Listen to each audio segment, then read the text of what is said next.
টঙ্গীর পশ্চিম থানায় দাডাইল এলাকার আতঙ্কের আরেক নাম ইয়াবা সম্রাট খোকন।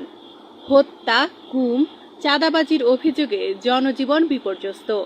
টঙ্গীর দাডাইল এক সময়ের শান্ত সাধারণ জনপদ ছিল, কিন্তু সময়ের সাথে সাথে এই এলাকা যেন রূপ নিয়েছে এক অদৃশ্য আতঙ্কের নগরীতে। স্থানীয়দের ভাষ্যমতে এই আতঙ্কের কেন্দ্রবিন্দুতে রয়েছে একটি নাম, খোকন মিয়া। তাদের দাবি, তিনি কেবল একজন ব্যক্তি নন, বরং একটি প্রভাবশালী ছায়া, যার ভয়ে এলাকাবাসী আজ বাকরুদ্ধ। অভিযোগের তালিকা দীর্ঘ ও ভয়াবহ। হত্যা, গুম, অপহরণ, চাঁদাবাজি, জমি দখল এবং মাদক ব্যবসা। এর মধ্যে সবচেয়ে আলোচিত ঘটনা ১.৫ বছর আগে সংঘটিত এক ছাত্র হত্যাকাণ্ড। নিহত সুজনের পরিবার এখনো বিচার না পেয়ে হতাশায় দিন কাটাচ্ছে। অভিযোগ রয়েছে, এই হত্যাকাণ্ডে খোকন মিয়ার সংশ্লিষ্টতার বিষয়টি আলোচনায় এলেও বাস্তবে তার বিরুদ্ধে কার্যকর কোনো পদক্ষেপ চোখে পড়েনি। এছাড়া সাম্প্রতিক সময়ে উত্তরা আজমপুর এলাকায় দুধ ব্যবসায়ী সুজন হত্যার ঘটনাও নতুন করে প্রশ্নের জন্ম দিয়েছে। পরিবারের একমাত্র উপার্জনক্ষম ব্যক্তিকে হারিয়ে তার স্ত্রী ও শিশুকন্যা এখন মানবেতর জীবনযাপন করছেন।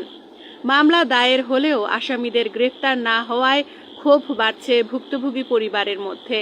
তাদের দাবি, অভিযুক্তরা প্রকাশ্যেই ঘুরে বেড়াচ্ছে।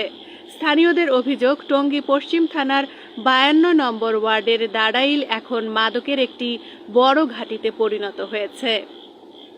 প্রতিদিন প্রকাশ্যে চলছে মাদকের বেচাকেনা, যার সাথে জড়িত রয়েছে চাঁদাবাজি ও নির্যাতনের এক অমানবিক চক্র।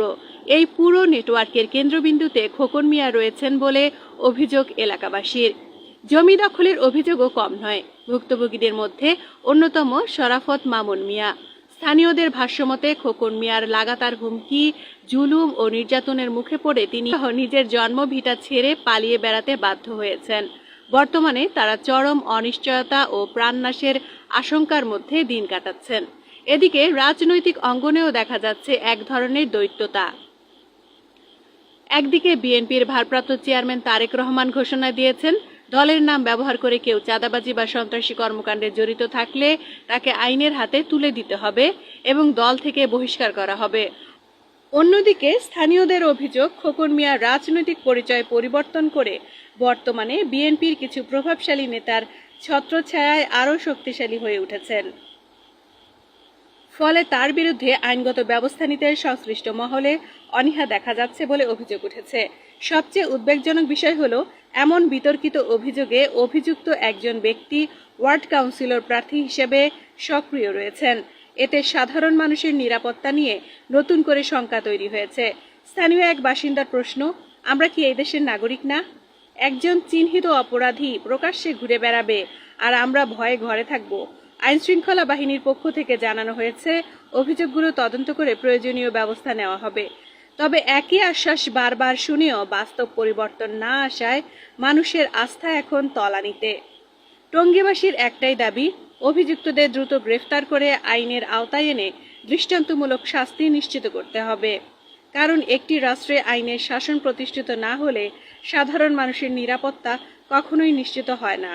এখন প্রশ্ন, টঙ্গীর মানুষ কি এভাবেই আতঙ্কে দিন কাটাবে, নাকি আইনের কঠোর প্রয়োগে ফিরবে স্বস্তি ও নিরাপত্তা? এই যে ভাই দেখেন, কি বলবো, দেখেন আইসা দেখি, এই দেখেন বিশাল বড় তালা মারা গেট দেখছেন, বেডে তালা মারা। ওনারা গেছে ডাক্তারের কাছে, ওনারা আসলে ইনশাল্লাহ পাঠাই দিবে। এই দেখছেন কত বড় তালা মারছে, দেখছেন? এর আগে তো কয়েকটা ভিডিওতে দেখছেন আমার বাড়ি, এই দেখছেন, এই গড়া বাতি জ্বলতেছে অথচ তালা মারা, দেখছেন? এই দেখেন তালা মারা, দেখছেন? কি করেন আপনারা? দূরত্ব শেয়ার করেন। একজন সন্ত্রাসী, ইয়াবার সম্রাট ও মাদকের আস্তানা যায় গড়ছে, সন্ত্রাসীর গডফাদার মনোয়ার হোসেন খোকন মিয়া গেলে করাইতেছে এক সিআইডির দিয়ে, আশ করে দিয়া।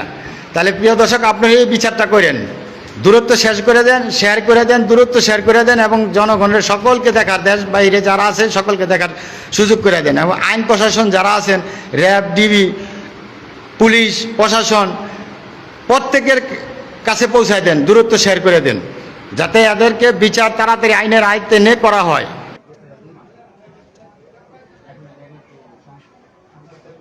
দিছে কি তার বউ পোলাবান সহ সব